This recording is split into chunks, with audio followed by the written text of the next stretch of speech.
Një çfarë do doja që të fokusohemi bashkë si fillim, se duhet të kthehemi te reformimi ose pse reformimi.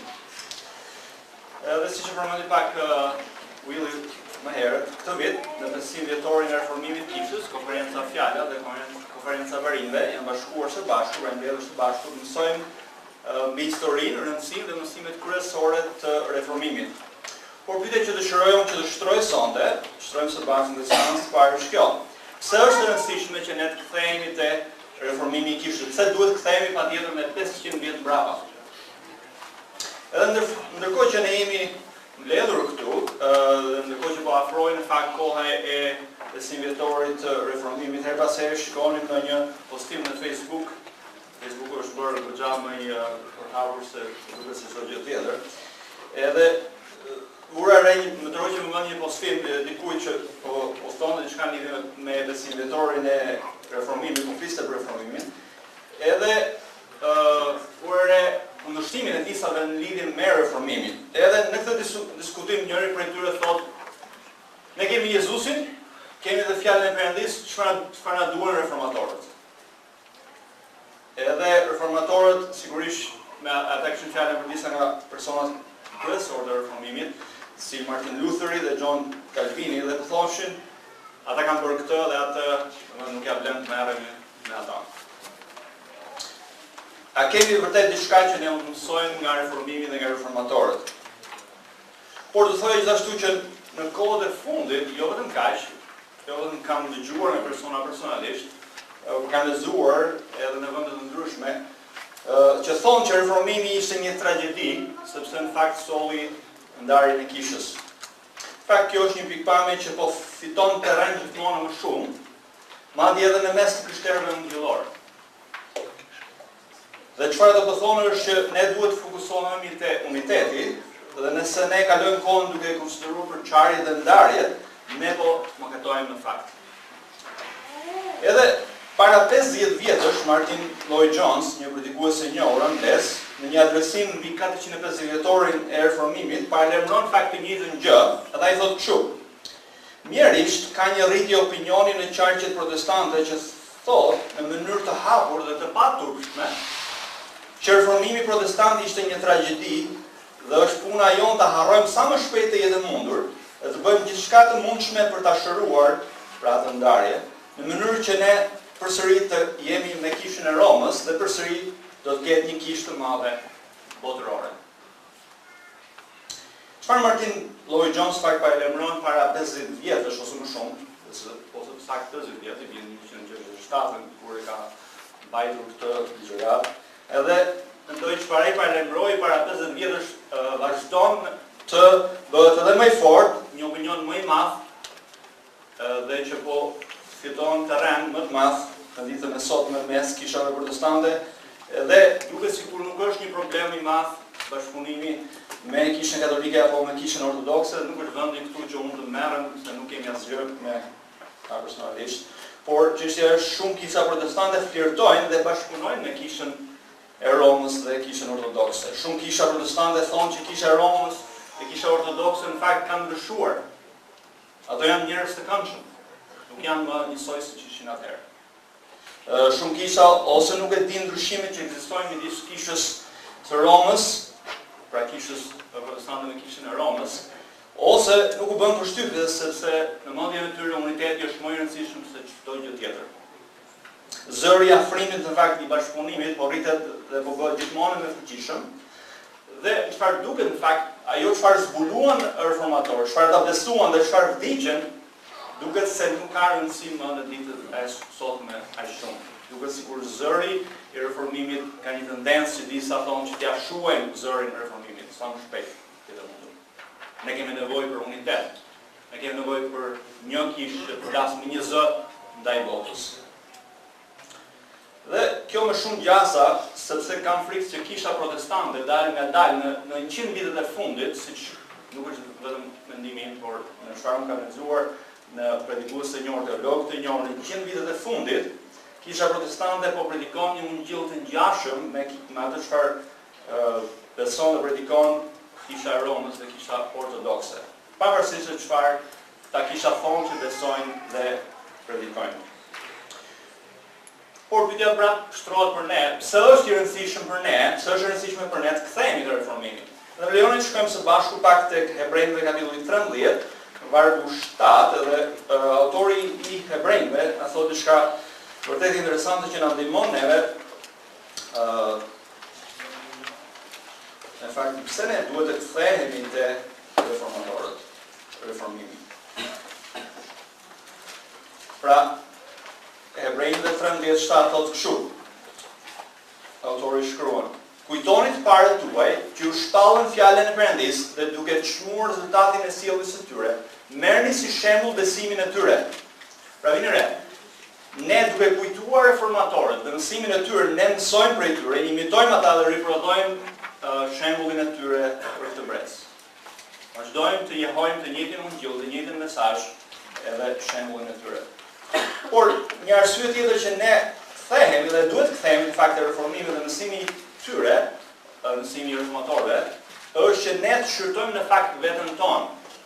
Nëse ne jemi duke besuar, nëse ne jemi duke jetuar, duke shpallur të njëjtin ungjil që në fakt ata zbuluan nga fjala e Perëndis. Pra, të njëjtin ungjil që zbuluan, besuan, jetuan, shpallën dhe vdiqën për të. Ndërsa, në fakt, ne shqyrtojmë se çfarë e çoi kishën tek reformimi, ne shqyrtojmë në fakt gjendjen tonë, nevojën që ne kemi për reformim, pas reformim të mëdhëshëm. Por gjithashtu, ajo çfarë ne duhet të kuptojmë qartë nga fjala e Perëndis dhe nga historia e kishës, është që ne të gjithë në fakt kemi prirjen, pra nuk është momenti të themi ata dhe ne dhe ata. Nuk është kjo çështja përse unë po flas sonte. Pra dikujt mund të tingëlloj, kështu por nuk mendoj se duhet ta shikojmë kështu. Shkrimi në fakt dhe ungjilli na kujton që ne të gjithë kemi prirjen që të bijem, largohemi, nëse ne nuk i kushtojmë kujdes fjalës Perëndis dhe ungjillit. Të gjithë ne, secili prej nesh, çdo kish. Edhe në fakt, le të ndalemi një moment te letra e dytë e apostullit Pjetër, në fakt do të shtoja të hapim Biblën te letra e dytë e apostullit Pjetër. Në fakt kjo letër është shkruar një kishe, në fakt që përballi probleme jo vetëm nga jashtë, por edhe nga brenda. Nga letra e parë ne shikojmë që kisha përballet me sprova, në letrën e dytë ne shikojmë që kisha përballet me mësimin e rrem. Edhe faktikisht e vërteta është që një problem i vazhdueshëm dhe i vetëm me cilin përballet kisha vazhdimisht në çdo kohë dhe në çdo moment, cili mendoni se është? Mosbesimi. Një problem i vetëm që ne vazhdojmë të ndeshemi, është mosbesimi. Letra e dytë e apostullit Pjetër është shkruar me këtë nëmendje: të forcojë krishterët që ata të bëjnë ballë forcave dhe faktorëve që po i tundin dhe i po turbullonin besimin e tyre. Në fakt, dyshime dhe pyetje të caktuara ishin mbjellë në mendjen e tyre tashmë. Dhe kështu që apostulli Pjetër duhet të shkruajë këtë letër. Dhe ne shikojmë në kapitullin 2 më shumë mbi këta mësues të rrem që kishin hyrë në kishë, dhe këta mësues të rrem, në fakt, me mësimin e tyre të rrem, po përpiqen të minonin besimin e tyre në ungjillin, në premtimet e Perëndisë, në mënyrë të veçantë në premtimin e ardhjes së Zotit tonë Jezu Krisht. Këta mësues të rrem, në fakt, dhe të tjerë ishin depërtuar në kishë dhe po ngrinin pyetje në lidhje me ardhjen e dytë të Krishtit dhe po thonin ku është premtimi i ardhjes së tij. Ndërsa këta besimtarë në fakt po përmballeshin me mësimin e rrem, apostulli Pjetër e shkruan këtë letër në mënyrë të veçantë për rritjen, për maturimin në mënyrë që e tyre, në mënyrë që ato të përballen faktikisht me këtë mësim të rrem, ose për ndryshe ato ishin gati të binin, të rrezoheshin pikërisht nga mësimi i rrem. Në fakt po të shikojmë në fillim fare të letrës, apostulli Pjetër kujton atyre që ata kanë marrë një besim të barazvlefshëm, thot, me besimin e apostullit, me besimin ton, me anë të drejtësisë tot të Perëndisë tonë, të shpëtimtarit tonë Jezu Krisht. Pastaj vjen te vargu 3 dhe 4 dhe apostulli Pjetër kujton atyre që ju dhe ne kemi marrë gjithçka që na duhet, gjithçka të nevojshme që na duhet për të jetuar jetën e re dhe jetën e perëndishme që i pëlqen Perëndisë. Dhe ai thotë që si rezultati i kësaj, çfarë ka bërë Perëndia në ne dhe për shkak të asaj që kemi marrë, pra na vazhdon gjithçka për të jetuar një jetë perëndishme, që i pëlqen Perëndisë, pra për ta jetuar thotë këtë jetë sa më aktive, sa më të sigurt dhe sa më të lavdishme në një hyrje të begatë të ardhin e Zotit tonë Jezu Krisht, ai thret ata në fakt në besim, në një besim thotë që ka këto karakteristika në rritje që në fakt do të bënte mundur që ato jo vetëm të ishin të frutshëm, por edhe për të bënë mballë mësimit të rrem. Tani, edhe një herë, më lejon të kujtoj që vargjet 5 deri 11, kapitulli 1 jemi akoma, thret këta besimtarë të rriten në këto gjëra dhe u tregon arsyen përse të duhet të rriten në këto gjëra. Kjo është çfarë edhe ne si kisha duam, apo jo? Ne si kisha duam që ne të jemi besimtarë dhe kisha aktive në rritje të frutshme dhe të mos bëjmë në pafrutshmëri. Të jemi sa më një kishë që përdor sa më shumë nga Zoti që në ardhin e tij hyrja jonë të jetë sa më e begatë, sa më e lavdishme për Zotin tonë Jezu Krisht. Por shikoni në fakt se çfarë thot apostulli Pjetër në vargjet 12 dhe 13 te kapitulli 1. Pra të kësaj letre, letrës së dytë. Prandaj thot, nuk po lë pas dore t'ju kujtoj thot vazhdimisht këto gjëra, ndonse ju i dini dhe jeni të patundur në këtë të vërtetë, por unë mendoj se është e drejtë përderisa jam në këtë tent, t'ju mbaj zgjuar duke ja sjell këto gjëra ndërmend. Interesant apo jo? Apostulli Pjetër po thotë që nuk do të lë pas dore t'ju kujtoj thot ju vazhdimisht këto gjëra. Ne si besimtarë dhe si kisha, pra siç kjo kishte nevojë të kujtoheshin këto gjëra, të vërtetat fjalës Perëndis, këto ishin të vërtetat e reformimit që ne kemi nevojë të kujtohej vazhdimisht. Pse? Sepse prirja jonë për shkak të mëkatit, për shkak se ne jetojmë në një botë të tillë, tendenca jonë, prirja jonë është që të harrojmë këto gjëra, dhe gjëra që ne faktikisht duhet të jenë para syve tanë, gjëra që ne duhet i mbajmë mend, nuk i mbajmë mend dhe gjëra në fakt që duam t'i harrojmë, nuk i harrojmë dot. Apo jo? Kjo është efekti që ka pasur mëkati mbi ne. Kështu që këto gjëra, apostulli Pjetër thotë, megjithëse janë edhe ju jeni themelur prapë apo mund të rrëshqisin nga mendja jonë. Besoj se apostulli Paul, në fakt Pjetër i nuk kemi të Pauli, bën një dallim midis faktikisht midis të vërtetës, ta njohësh të vërtetën dhe të jetuar sipas të vërtetës. Edhe në fakt rreziku gjithmonë në çdo kohë, në çdo rast, është ky. Që mëkati mund na bind neve që për aq sa ne i dim gjërat, jemi në rregull. Pra edhe një, rreziku gjithmonë ekziston. Që ne, në fakt, mendoj se kisha dashje pa dashje ka rënë në këtë batakë. Sepse ne mund të bijmë në këtë batakë, edhe kjo është arsye se Pjetri ju shkruan, pra ne mund mbushim mendjen me teston me fjalë tjera që për aq sa ne i dim gjërat, jemi në rregull.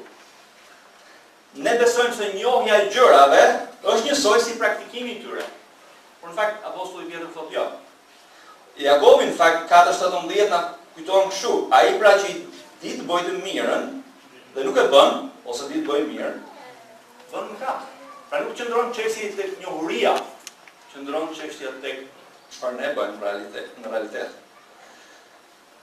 Pra, që gjërat të kenë vlerë për ne, ne kemi nevojë edhe një herë që të kemi parasysh ato vazhdimisht, duhet të jenë para syve tanë.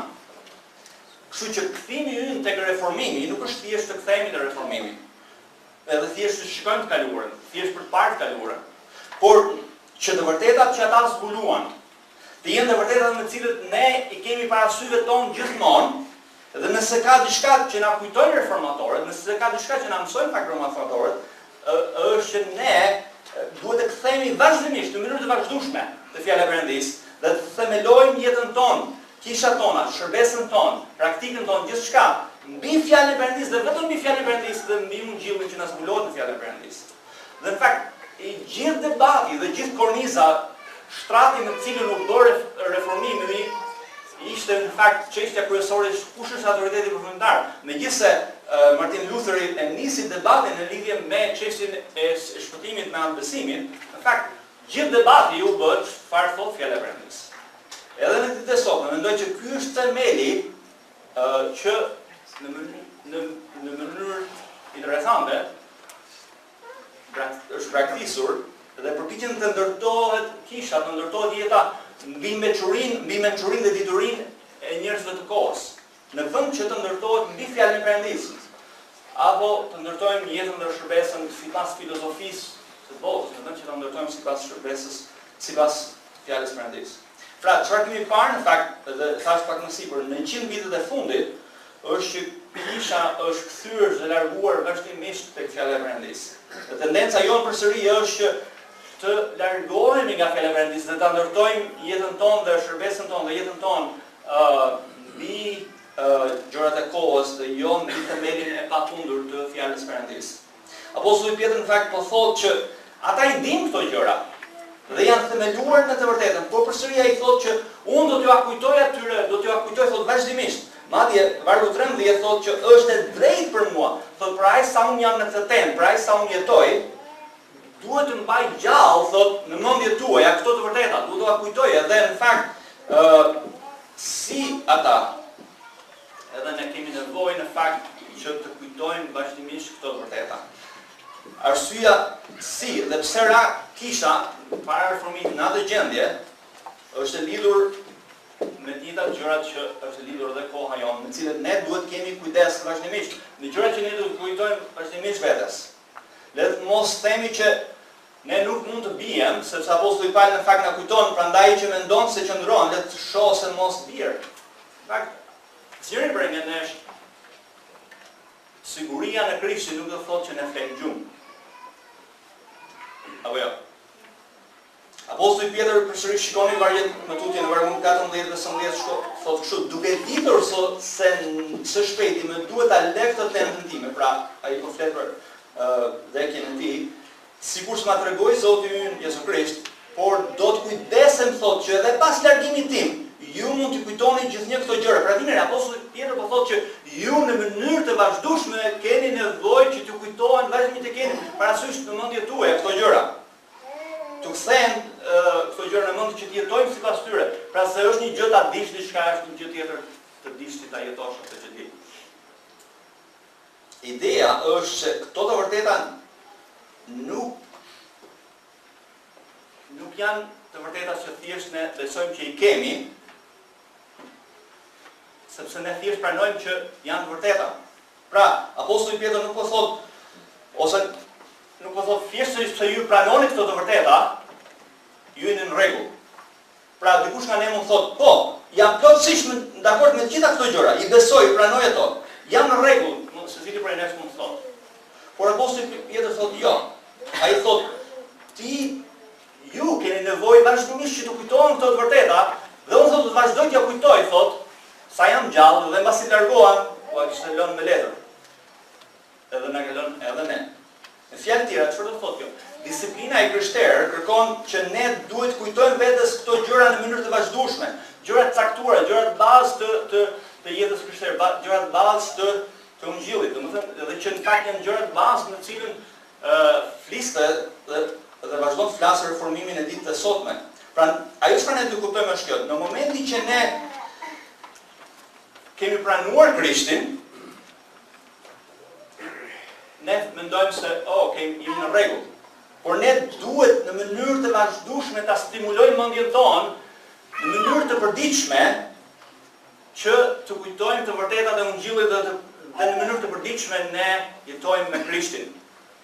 Pra nuk është thjesht një pranim i faktit që unë jam në rregull dhe kam pranuar Krishtin. Dhe kjo është vlera në fakt e fjalës Perëndisë, lutjes së meditimit. E vërteta është që ne përballemi në fakt në një sistem të botë në ku ne jetojmë, në një botë të rëndë, në një sistem të ligë. Ne duhet të kujtojmë në mënyrë të vazhdueshme vetes me forcë, parimet caktuara, dhe mendoj që janë parimet caktuara pra të reformimit që ne po i sillim prapë në vëmendjen tonë. Përndryshe, çfarë do ndodh? Do të mbeten turbull në mendjen tonë dhe nuk do të operojmë në mënyrë aktive sipas gjërave që ne themi që i pranojmë se janë të vërteta, por në fakt në realitet jetojmë sipas jo gjërave që ne themi që besojmë, por jetojmë sipas gjërave që ne realisht besojmë në të vërtetë. Ne kemi nevojë të kujtojmë vetes ungjillin, nga se jemi shpëtuar, pse jemi shpëtuar, kush na ka shpëtuar, edhe me radhë.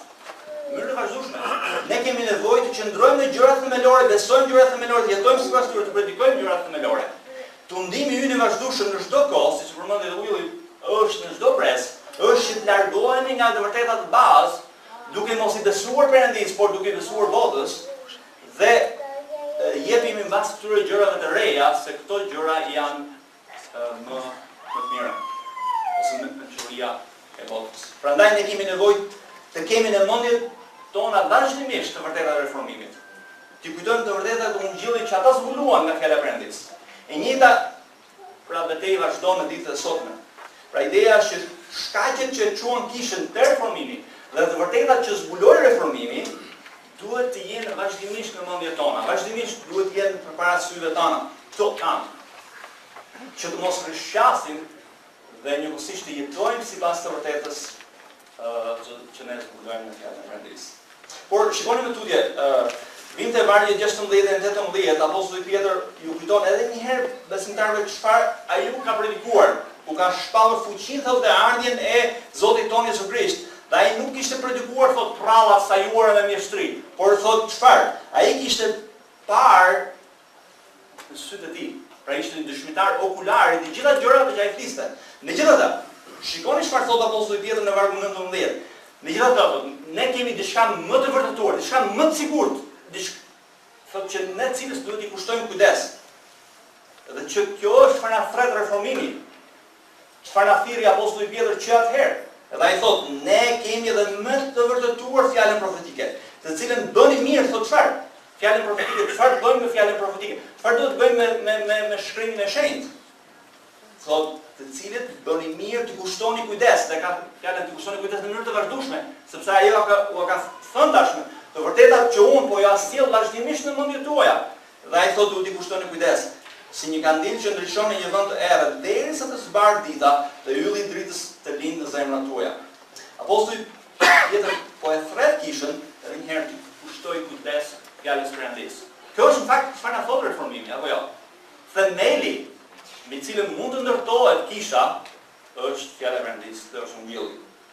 Pra ne duhet të kushtojmë rëndësi tepër të madhe fjalës Perëndisë, që ta nënshtrojmë veten tonë ndaj fjalës Perëndisë, dhe të jetojmë sipas fjalës Perëndisë, dhe jo të ndodhë kundërta, që fjala të na nënshtrohet neve. Se në fakt, kjo kishte ndodhur gjatë para reformimit. Kisha ishte ngritur mbi shkrimin, dhe shkrima dhe kisha përcakton se cili ishte interpretimi i vetëm i shkrimit. Kisha ishte e pagabueshme. Pra edhe një herë, parimi kryesor i reformimit është që fjala e vetme që është besuar kishës, autoriteti vetëm i plot, i mjaftueshëm, i pagabueshëm që është dhënë kishës është fjala e Perëndisë. Dhe çdo kush, drejtues apo kish apo besimtar duhet të nënshtrohet fjalës së pagabueshme, të vërtetë, të vetme, të plotë, të mjaftueshme që Perëndia ka thënë kishës. Prandaj ne duhet të kthehemi te reformimi, që të na kujtojë pikërisht të vërtetë madhe, që kisha kishte nevojë në atë kohë ta dëgjonte, dhe unë besoj që kisha ka nevojë ta dëgjojë të njëjtën gjë në ditën e sotme. Duhet ta dëgjojë. Që arsyeja pse kisha në atë kohë ishte në atë gjendje, ishte sepse ishte larguar nga fjala e Perëndisë dal nga dal dhe ishte larguar nga Ungjilli. Te dyta e Pjetrit kapitulli 2, apostulli Pjetër paralajmëron mbi rrezikun në fakt të mësimit të rënd, të mësuesve të rënd. Por kam frikë di çfarë, jetojmë në një kohë të historisë së kishës, që kisha është e gatshme të pranojë çdo lloj gjëje nga çdo kush e thot në emër të dy frazave më të përdorura nëpër kisha, nëpër besimtarëve janë dy. Janë më të preferuara në Facebook, janë më të preferuara kur flet me ta. Ja, sikur Bibla nuk ka shprehje të tjera brenda saj. Mos më gjyko, edhe çfarë ka rëndësi është uniteti. Mos prish unitetin. Në fakt unë mendoj të grisin Bibla, mbajmë vetëm mos më gjyko, Mateu 7:1, edhe të mbajmë Efesianëve 4, edhe Gjoni 17, pjesë të tjera nuk kanë rëndësi më. Se kisha vetëm këtë flet, mos më gjyko, edhe uniteti. Asgjë tjetër nuk ka rëndësi. Prandaj ne duhet të kthehemi te reformimi, që ta kujtojë këtë të vërtetë të madhe që ne duhet të themelohemi në Ungjillin, dhe ne duhet të ruhemi nga mësimi i rrem, sepse mësimi i rrem dhe mësues të rrem do të ketë dhe ka në çdo kohë. Kisha në ditët e sotme nuk besoj se beson që ka mësues të rrem. Faktën në praktikë. Përsëri apostulli Pjetër na kujton tek kapitulli 3, vargu 1 thotë kështu: shumë të dashur. Kjo është e dyta letër që po ju shkruaj, në të cilat një sekond. Kjo është shkruar në shënjët. të cilat thot mbaj zgjuar mendjen tuaj të kthjellët, duke ju drejtuar kujtesës suaj, që të mbani mend fjalët që u thanë më parë nga profetët e shenjtë dhe nga urdhërimi i vetë Zotit të shpëtimtarit të transmetuar nga ne apostujt. Pra me fjalë të tjera, çfarë po thot? Na kujton edhe një herë përsëri për nevojën që ne kemi, që kujtesa jon ka nevojë, që ne vazhdimisht të zgjohemi me të vërtetën e fjalës së Perëndisë. Ai thot, duke ju drejtuar kujtesës tuaj, thot që të mbani mend fjalët që u thanë më parë nga profetët e shenjtë dhe nga urdhërimi i vetë Zotit ton, shpëtimtarit të transmetuar nga ne apostujt, ju adam ne thot. Ne kemi nevojë të zgjojmë kujtesën tonë me fjalën e Perëndisë që të mos mashtrohemi as nga vetja. Ne mund të mashtrohemi nga vetja. As nga bota, edhe as nga mësuesit të rrem, me ungjij të rrem.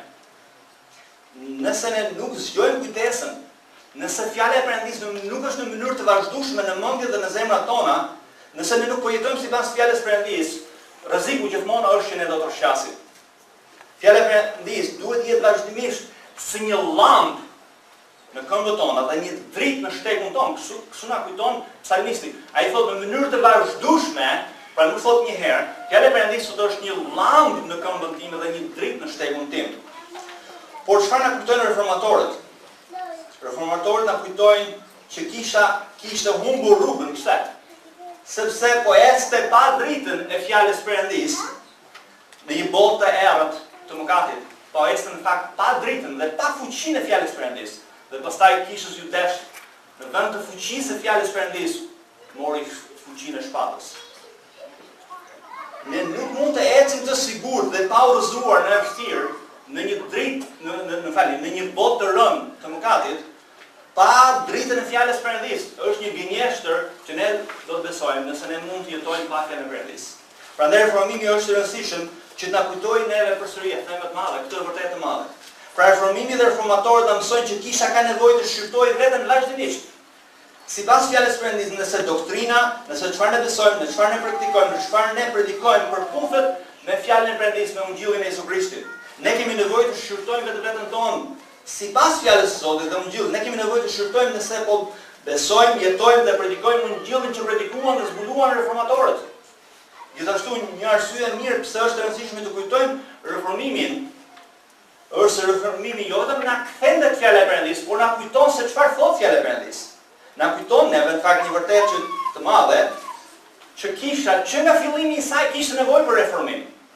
Në fakt, ne nuk po shkojmë, nuk po shkoj te dhjata e vjetër, sepse mund t'ju kujtoj në dhjatën e vjetër ato rënjet dhe ngritjet e Izraelit dhe gjithmonë ishte lidhur me çfarë? Me largimin e tyre nga vërteta dhe Perëndia në mënyrë të vazhdueshme u dërgoi të vërtetën me anë të profetëve duke u kujtuar të ktheheshin tek Perëndia dhe vërteta e tij, të ktheheshin te ligji i tij.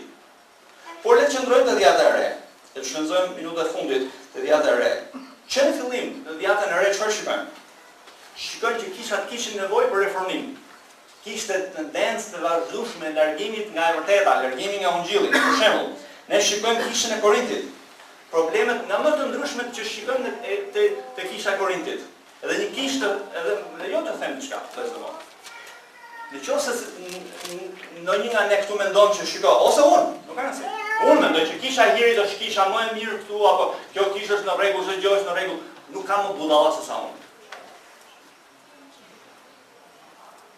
Edhe nëse ju mendoni që disi ju jeni në rregull, gjithçka është në rregull, nuk e di, kam frikë se jeni shumë budalla. Apostulli Paul në letrën e parë pothuajse adreson në çdo kapitull një problem të caktuar. Marrim që kjo kishë ishte themeluar nga apostulli Paul, më i miri i mirëve. Edhe ju mendoni se jeni më i mirë se apostulli Paul? Te kapitulli 15 ne çfarë shikojmë? Do të mos merremi me gjithë kapitullit, por shikojmë kapitulli 15 që ato nuk besojnë në ringjallje. Pse? Ishin influencuar nga filozofia greke.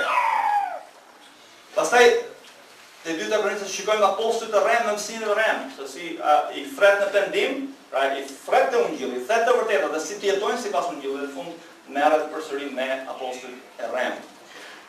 Por mund të shkojmë te letra e Kolosianëve. Çfarë shikojmë te Kolosianëve? Kisha po mashtrohen nga bota me filozofinë e saj dhe po largohen nga Krishti. Në fakt, nëse ka ndonjë gjë që na mëson letra e Kolosianëve, dhe qendra e letrës Kolosianëve është Krishti. Edhe një nga të vërtetat të mëdha që na mëson reformatorët është nëse shqiptoj si duhet solo Kristus, vetëm Krishti. Edhe le shkojmë tek kapitulli 2,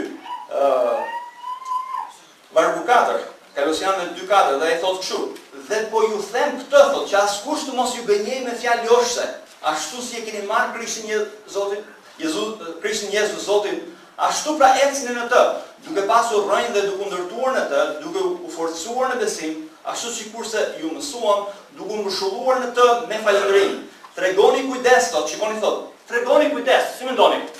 Këto fjalë a jehojnë edhe për ne? Këto janë fjalët që i ruan reformatorët. Tregoni kujdes, çfarë? Se mos dikush ju bën pretë ti me anë të filozofisë, me anë të mashtrimeve të kota, sipas traditës së njerëzve, sipas elementeve të botës dhe jo sipas Krishtit. Sepse tek ai banon thot trupërisht gjithë plotësia e hyjnisë. Në Krishtin kemi gjithçka që na duhet. Edhe në fakt në vargu 10:23 flet për tërë plotësinë që ne kemi në Krishtin. Ne jemi të plot në Krishtin, nuk na mungon asgjë. Pastaj në kapitullin 3 dhe 4 flet si duhet jetojmë në dritën e faktit të vërtetave që ai mëson në kapitullin 1 dhe 2. Pastaj vjen te letra Galatatëve, që besohet se është një ndër letrat e para të Testamentit të Ri dhe letra e para e apostullit Paul. Mos gaboj. Por çfarë shikojmë? Shikojmë që kisha është larguar nga Ungjilli dhe Pauli që në fillim të letrës pas ato përshëndetjes dhe pas një kujtesë kush janë ata përsëri në Krishtin. Shikoni çfarë thotë. Ai thotë, "Çuditem thotë që kaluat kaq shpejt thotë nga ai që ju thirrri me anë të hirit të Krishtit në një ungjill tjetër, i cili në fakt nuk është tjetër, por ka disa njerëz që ju turbullojnë dhe që duan ta shtrëngërojnë ungjillin e Krishtit." Pra vjen re. Shumë shpejt u larguat nga ungjilli. Po kisha e Romës thotë nuk mund ndodh kurrë që kisha mund të largohet nga ungjilli. Kisha është e pagabushme. Sepse ne jemi pagabushme. Domethënë ne jemi kisha. Gjithmonë kisha u flas jashtë letrave. Gjithmonë kisha romake, katolike thotë kisha gjithmonë nuk kupton papën dhe shkopët e saj. Kisha është thjesht një gurë shahu për ta. Megjithatë, apostulli Paul na kujton në pjesën tjetër të kapitullit 1 që ne nuk duhet predikojmë asnjë ungjil tjetër. Por çdo që predikon një ungjil tjetër përveç sa ti thotë që unë kam predikuar qoftë i mallkuar thotë. Pra, një ungjil tjetër që nuk është marrë drejt për drejt nga Zoti ynë Jezu Krisht. Pastaj në të gjithë letrën apostulli Paul arsyeton me ta në lidhje me ungjillin. U kujton aty ungjillin, të vërtetat që kanë marrë nga ungjilli, si duhet jetojnë sipas ungjillit. Dhe ne mund të jetojmë një jetë të shenjtë të apostullit Paul vetëm duke pasur në mënyrë të vazhdueshme parasysh tanë ungjillin dhe nuk ka gjë në fakt më të avancuar se sa ungjilli. Në fakt shumë besimtarë dhe shumë kisha edhe unë në një kohë mirë kam mësuar që fillon me ungjillin dhe pastaj kalon në gjërat më të avancuara. Në fakt nuk ka gjë më të avancuar se ungjilli. I gjithë shkrimi është ungjilli nga Zamafilla 3:10 deri te zbulesa. Në qendër të fjalës së Perëndis është ungjilli, është lajmi i mirë i Perëndis. Dhe çdo lajm tjetër që është atje për jashtë, është një ungjill tjetër që pretendon që është lajmi i vërtetë apo lajmi i mirë. Pra nuk ka gjë më të avancuar se sa ungjilli na kujton apostulli Paul tek Galatatëve. Madje në letrën e Romakëve apostulli Paul çfarë na kujton? Ai shpall kësaj kishe të tërë ungjillin në mënyrë që ata të themelojnë ungjillin sepse vetëm në këtë mënyrë ata mund të jetojnë një jetë të shenjtë. Pra nëse letra e Galatësve u shkrua për kthimin e kishës te ungjilli sepse ishte larguar nga ungjilli, letra e Romakëve përse u shkrua? U shkrua në mënyrë që kisha në Rom të themelohej në ungjillin. Dhe çfarë do thotë kjo? Ne jemi të prirur të largohemi nga ungjilli. Të mashtrohemi nga një lajm tjetër që nuk është ungjill. Reformimi na kujton që kisha ishte larguar nga ungjilli dhe duhet të kthehej te ungjilli. Ne duhet të shqyrtojmë veten tonë nëse po rritemi në të kuptuarit të ungjillit, nëse ne po besojmë ungjillin, nëse po jetojmë sipas ungjillit dhe nëse po shpallim ungjillin. Në fakt, ne nuk mund të shpallim një ungjill që ne nuk e vazhdojmë të rritemi në të kuptuarin e tij, nëse ne nuk vazhdojmë ta jetojmë atë më mirë, vazhdojmë të ndryshojë jetën tonë, vazhdojmë të shndërrojë jetën tonë dhe një ungjill që ne nuk e besojmë, sepse nuk ke çfarë besosh nëse ai nuk ndryshon ty. Pra, edhe një herë, në themel e jetës krishtere është ungjilli. Nëse ka një gjë që na mëson letra Romakëve, është kjo pikërisht e vërtetë e madhe.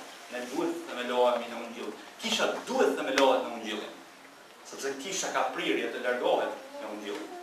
Ne kemi prirje të largohemi nga Ungjilli. Por kjo, edhe njëherë, është e vërteta e madhe që i jahon deri në ditën e sotme reformimi dhe reformatorët. Arsyeja pse kisha edhe njëherë në atë periudhë ishte në atë gjendje që ishte, sepse ishte larguar nga Ungjilli, kishte praktuar Ungjillin dhe kishte shpikur një Ungjill tjetër që e çoi në degenerim të plot tek indulgjenca. Le të mbajmë mend një të vërtetë të madhe. Ungjilli e formon kishën dhe kisha nuk e formon Ungjillin. Besoj se rreziku në kohën e sotme është real, vazhdon mbetet real. Mësimi i reformatorëve është po aq i rëndësishëm në ditën e sotme. Kisha besoj se është larguar nga Ungjilli ngadalë dhe kisha duke mos e njohur Ungjillin, po predikon në fakt një Ungjill, po jetonte, po predikon një Ungjill jo të plot, të cunguar, po predikon në fakt kam frikë se po predikojnë moralizime, legalizëm ose antimonizëm që është bëj çfarë të duash.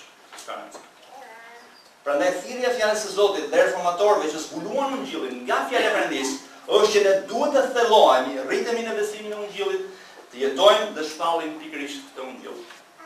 Tani, mund të shkojmë në letra e Jakobit. Jakobi adreson përsëri çështjen e shkëputjes së kishës nga Ungjilli, po ju thoni si? Sepse ata thjesht ishin të kënaqur që besonin Ungjillin, ose fakte ne pranonin Ungjillin si fakte, por nuk jetonin sipas Ungjillit. Edhe ai u kujton që te Jakobi 1:19 thotë, mos u bëni mos dëgjoni thjesht fjalën por të bëjeni, pra mos jeni thjesht dëgjues së saj, por bërës që të mos mashtroheni nga vetë juaj. Pastaj vim te kapitulli 2, që besim pa vepra. Ky është besim në fakt, ai thotë besim demonësh. Pastaj shkojmë te kapitulli 3 dhe 4, adreson çështje praktike të besimit. Pra edhe një herë, të gjitha ato që janë shqetësuar me besimin, demonstrohet në mënyrën se si ata jetojnë. Ne nuk shpëtohemi me anë veprave, por shpëtimi ka synim që të jetojmë me veprat. Veprat nuk na shpëtojnë, por nuk ka shpëtim pa vepra. Sepse gjithë qëllimi i shpëtimit është që ndryshojë jeta jonë. Krishti nuk thith që ne vazhdojmë të jetojmë në mëkat, por që të jetojmë një jetë të shenjtë për dallimin e Perëndisë. Pastaj mund të shkojmë te letra e parë e Gjonit. Na kujton për nevojën që kanë besimtarët të sigurohen në lidhje me njohjen e Perëndisë dhe bashkësisë me Perëndisë dhe përsëri në fund të letrës janë mësues të rremë dhe kjo letër përmban një sër testesh sigurinë se e njohin Perëndisën dhe bashkësinë dhe kemi bashkësinë. Në fakt këta mësues të rremë po thonin që ne kemi atë njohurinë e veçantë, atë njohurinë sekrete. Ne kemi bashkësi të vërtetë me Perëndin. Dhe në fakt apostulli Gjon e shkruan këtë letër për dy arsye kryesore, për të dhënë sigurinë besimtarëve se çfarë është në të vërtetë ta njohësh Perëndin, çdo do të kesh bashkësim me Perëndin, dhe njëkohësisht u tregon atyre se kush ishin mësues të rremë. Aty qëllimi në gjithë kohë. Pastaj mund të shkojmë në fund të shekullit të parë të kishës së hershme. Dhe mund të shkojmë tek libri i Zbulesës, që është libri i fundit që besohet të shkruar në vitin 98. Dhe te Zbulesa 2 dhe 3, ne shikojmë që Zoti Jezusi Krisht u adreson 7 kishave, por nga këto 7 kisha, ai qorton 5 prej tyre dhe madje shumë rënd. Në veçantë kisha Laodices. Ne shikojmë që këto kishe kanë nevojë për reformim, kishin nevojë të ktheheshin te vërteta dhe Ungjilli. Jezusi i qorton rënd, madje po thotë ktheuni të ndoni ose përndryshe do të heq dot. Pra dhjata e rena demonstron neve që kisha ka pasur nevojë për reformim që në rrënjët e saj. Dhe kisha gjatë tërë historisë ka pasur nevojë për reformim. Kisha vazhdon të ketë nevojë për reformim. Prandaj ne kemi nevojë të shikojmë reformatorët dhe çfarë mund të mësojmë prej tyre. Pse duhet të kthehemi edhe një herë te reformatorët, te reformimi? Ne duhet të kthehemi te reformimi për shkak të mendoj që gjendjes në cilën ndodhet kisha dhe bota. Ne duhet të kthehemi te reformimi sepse na kujton që kisha duhet ngritur dhe ndërtuar sipas modelit të dhjatës së re dhe jo sipas modelit të traditave të grupeve apo çfarë mund të qofshin ato. Në mënyrë që ne sjellim latin Zotit tonë Jezusi Krisht dhe të rezistojmë të ndihmave të botës. Reformimi na kujton fuqinë transformuese të fjalës së Perëndisë dhe Ungjillit. kur e pyetën Lutherin dhe i thanë, si e arritë ta bëj tha gjithë këtë gjë. Dhe Lutheri tha vetëm 2 fjalë. Unë nuk bëra tha asgjë. Unë vetëm predikova fjalën dhe e bëra fjalën. Jo, reformatorët, reformimi rjehon pra fuqinë e madhe transformuese që ka fjala e Perëndisë dhe ne duhet të kemi besim te fjala e Perëndisë, kemi besim që Perëndia është më i mençur se sa, është më i ditur se sa ne, është i gjithdijshëm, është i gjithëpushtetshëm. Dhe fjala e tij i qëndron çdo lloj kohe. Gjithse ne të herë harrojmë apo dashje harrojmë. Kisha ka nevojë të shpall fjalën dhe vetëm fjalën me besim tek Perëndia. Reformimi na kujton se ne nuk mund të jetojmë një jetë të perëndishme pa një marrëdhënie të vërtetë me Perëndin. Në fakt, shumë njerëz mësojnë ta shqyrtuar një jetë e mirë krishtere, një jetë me të mirë, me morale, me gjitha, por nuk ka moral, nuk ka jetë të shenjtë, nuk ka jetë të drejtë, nuk ka drejtësi, pa një bashkësi të vërtetë me Perëndin me anë të Jezu Krishtit. Dhe kisha kanë frikë se e ka harruar Romak me 1:18, që zemërimi i Perëndisë është mbi njerëzit për pa prindëshmërinë është para dhe pa drejtësinë është brapa. Nuk ka drejtësi pa prindëshmëri. Dhe kisha dhe bota, kisha ka mësuar ka frikë dhe bota, që mund ketë një jetë të mirë pa një marrëdhënie me Perëndin, me Kristin. Edhe dini çfarë? Me vret shpesh herë kur dëgjojnë edhe misionar, dëgjojnë edhe shqiptar. Ai është i bashkëtuar ose gjë. Thot ai është njëri i mirë. Ai është njëri i mirë. I ka thotë që s'ka asë dhe një të drejtë. As edhe një të gjithë. Janë rënë që rëndës. Pavarësisht se si duket. Ne kemi nevojë të kthehemi te reformimi për t'u njohur me reformatorët dhe me bindjet e tyre. Reformimi ishte kthim te fjala dhe te Ungjilli dhe reformatorët u kthyen te fjala e Perëndisë dhe te Ungjilli dhe pikërisht kjo është një mesazh që ata na përshkruajnë vazhdimisht, mos harroni fjalën, mos harroni Ungjillin. Dhe ne gjatë konferencës do të njihemi më shumë me çfarë çoj kishin, çfarë gjendje kishin atë kohë me reformatorët dhe me bindjet e tyre. Ne kthehemi te reformimi sepse reformimi u kthye te doktrina e sovranitetit të Perëndisë. U kthye te personi dhe vepra e Jezu Krishtit, u kthye te shpajsimi vetëm me anë të hirit përmes besimit vetëm në Krishtin dhe vetëm për lavdinë e Perëndisë. Dhe kisha kanë frikë në ditën e sotme, kanë frikë që kisha kanë vënë në qendër të saj njeriu, kanë në qendër të saj Krishtin dhe lavdinë e tij. Prandaj reformimi është një thirrje për ta vënë Krishtin, jetën dhe veprën dhe lavdinë e tij në qendër të kishës. Arsyeja dhe gjithçka që bën kisha. Pra ne duhet të kthehemi te reformimi sepse ne shikojmë jetën, dhe shikojmë të veprën e reformatorëve, por shikojmë jo thjesht për të parë, por shikojmë në raport me ne, raport në marrëdhënien tonë me këto të vërteta që ne mësojmë apo do kanë shpallur. Reformimi i kishës është një thirrje në fakt për të shqyrtuar veten. Çfarë ne besojmë? Si shërbejmë të gjitha më radhë. Në seancën e fundit, pasi kemi parë të tërë reformimin, pasi kemi parë rëndësinë e reformimit, kemi parë mësimin bazë të reformimit, ne do të shikojmë më shumë se çfarë do thotë kjo për ne në seancën e fundit. Kështu që ju ftoj ta dëgjojmë me vëmendje të gjithë seancat, të mësojmë prej tyre, bindemi, ndreqemi dhe rritemi duke besuar jo te vetja, por vetëm te fjala e Perëndisë. Reformatorët na drejtojnë vëmendje te fjala e Perëndisë dhe te Ungjilli, edhe në ditët e sotme. Ne dëgjojmë me vëmendje në seancat që do vinë. Të gjitha seancat, dhe t'i kërkojmë Perëndisë të na shqyrtojë neve dhe të na zbulojë lavdinë e tij të madhe në Jezu Krishtin përmes fjalës së tij, që ne të vazhdojmë të ndryshohemi nga lavdia në lavdi dhe Perëndia të na përdorë neve për lavdinë e tij. Ktu po hadi dashur, edhe falenderojmë që na keni mbledhur së bashku në kohë së bashku që si vëllezër si kisha që të kujtojmë pikërisht atë që na mëson fjala jote dhe që që vazhdon të jetojë edhe në ditët e sotme. Çfarë mësuam për një muaj shpallën reformator. Në mëson Zot që të sajtohet të gjithë këto vërteta, jo thjesht për të mbushur mendjen me njohuri të tjera, por Zot që këto të vërteta vazhdojnë të jenë në mendjen tona, jetojnë për tyre. ndryshojnë e në ato fusha ku duhet ndryshojnë. Për mos besuar tek vetja, ose duhet mos besuar tek grupimet tona, por duhet besuar tek fjala jote, fuqia jote. Ne më shpresoj të tani. Reformimi, dhe në fakt po mendoja për një tablo që kemi parë bashkë tani nga agenci që gjithmonë që nga fillimi kisha, çfarë ishte tendenca? Nëse kjo ishte drejtimi i fjalës krajnis, pra të largohet pak nga pra që nga fillimi. Që një pyetje që kam për ju është në çfarë viti filloi reformimi, reformacioni?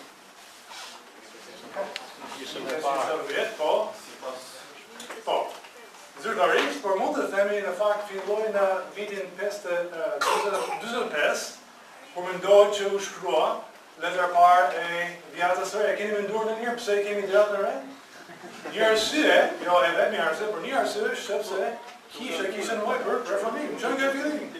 Ky është një temë shumë e mirë që kemi si por siç tha Genzi, nuk do të predikoj edhe pse njihemi si predikues nga kisha një me predikime shumë të gjata. Do të japim një bekim të dy fisht, pra një predikim tjetër. Por, desh të filloj kështu me një ushtrim, se besoj që jeni gati për të lëvizur pak.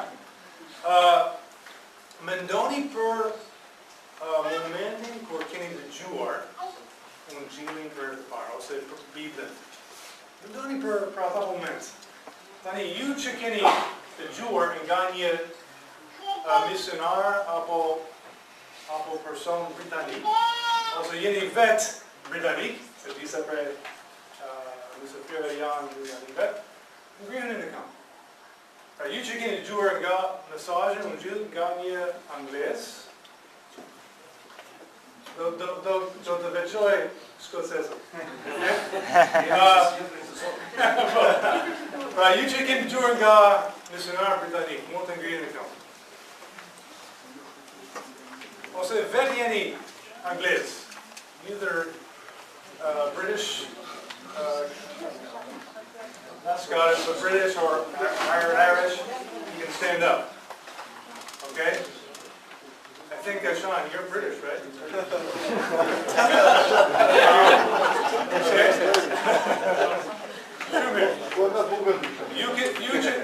You mund të uleni, you can sit down. Ju që keni dëgjuar nga një skocez, ose jeni vet skocez. Okej.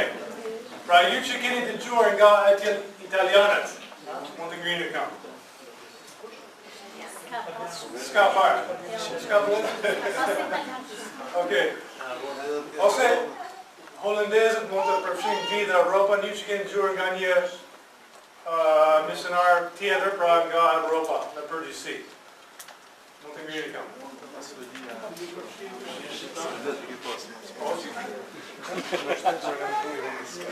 Ose Amerikanës, mund të ngrini këmbë.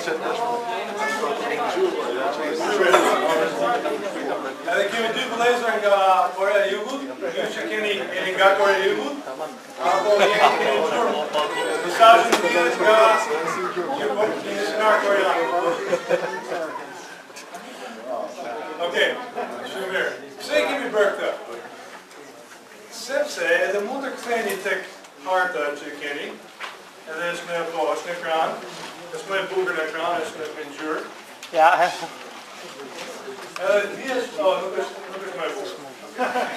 Se kam bërë, okej, ngjyrë. Gjithë ide me këtë është kjo. Se 500 vjet do duket shumë larg. 500 vjet kanë kaluar. Por faktikisht, pra kur shikojmë kohën e reformimit, mund të shikojmë lidhjet, si lidhen, edhe mund të shikoni vet, pra kur flasin për Wycliffin, ose Hasin, apo ngjarjet kryesore, për shembull, shpikje shkronjes së Gutenbergut, pra që ishte një shpikje shumë e rëndësishme, që quaj reformimin në gjithë botën, ose shkrim kur Luteri gojshdoi në të 5 tezat, mund të shkojnë tek pika aty, është një pikë. Pra mund të orientoni, por gjithë ideja është kjo. Gjithashtu mund të shikoni, jo vetëm ku ka ndodhur këto, por që nuk ishin vetëm Martin Luteri ose Calvini. Pastaj shkrimet e tyre, ndikimet e tyre vazhduan, ndikuan. Qoftë Wycliffe, Hussey, pra shohim një efekt domino. Pse po themi këtë? Sepse ne që kemi dëgjuar ose kemi Biblën, faktikisht është përkthyer nga Diodati i ri, italisht. Pra, edhe kemi këtu reformatorët italianë, ndoshta nuk keni dëgjuar për reformatorët italianë, por ishin edhe polak edhe holandez.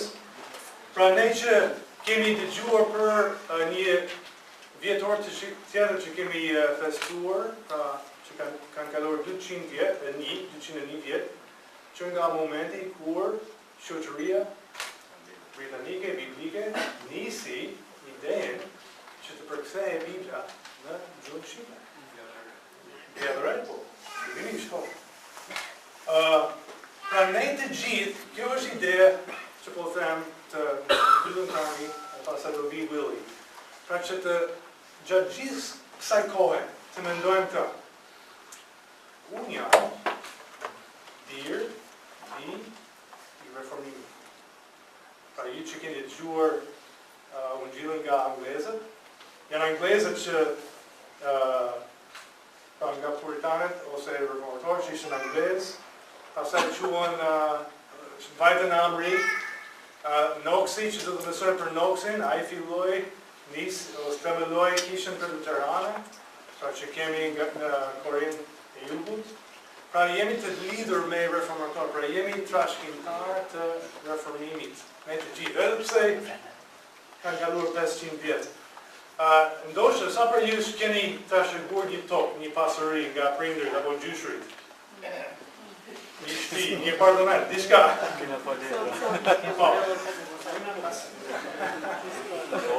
Pra ata kanë punuar, ata kanë dhënë vjersën e ballit për t'ju dhënë këtë që kemi. Dhe ne jemi, ne të gjithë kemi marrë një pasuri, kemi trashëguar, që do të eksplorojmë së bashku gjatë këtyre 3 ditëve. Pra të shohim pasurinë që ne kemi, është e jona, jemi të lidhur.